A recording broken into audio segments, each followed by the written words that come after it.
আসসালামু আলাইকুম রহমতুল্লাহ।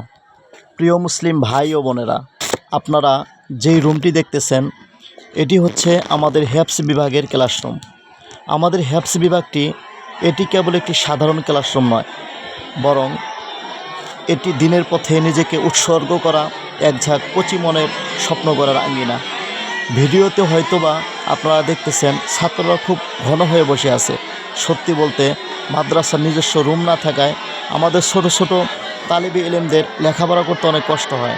এই রুমের ভিতরে ঠাসাঠাসি করে বসেই তারা মুখস্থ করতেছে মহান আল্লাহ তাআলার পবিত্র কালাম। কিন্তু ছাত্রদের ভিতর রুম না থাকার এই কষ্ট তাদের মনের আনন্দ আর কোরআন শেখার আগ্রহকে একটু দমিয়ে রাখতে পারেনি। তাদের এই ত্যাগ আর সাধনা দেখে মনে হয় যেন এক টুকরো জান্নাতের বাগানে ফেরেশতারা ডানা মেলে বসে আছে। আমার অনেক বেশি স্বপ্ন এই ছোট্ট ছোট্ট সোনামণিরা আগামী দিনের আলেম হবে, সমাজের অন্ধকার দূর করবে। ভিডিওটির দিকে কিছুক্ষণ তাকিয়ে থাকলেই কলিজাটা শীতল হয়ে যায়। দেখুন, আমাদের মাদ্রাসার হেফজ বিভাগের ছোট ছোট তালিবে ইলমদের তিল ধারণের জায়গা নেই, তবু কি গভীর মনোযোগ তাদের লেখাপড়ায়। আমাদের মাদ্রাসায় ক্লাসরুমের বড় অভাব, কোনো শীত কিংবা প্রচণ্ড গরমে এভাবেই একটু জায়গায় গাদাগাদি করে বসেই এই ছোট্ট মাসুম বাচ্চারা মহান আল্লাহ তাআলার পবিত্র কোরআন তেলাওয়াত করে। পিঠ সোজা করে বসার মতো জায়গা হয়তো সবার কপালে জোটে না, কিন্তু তাদের পবিত্র কোরআনের আওয়াজে আকাশ বাতাস মুখরিত হয়ে ওঠে।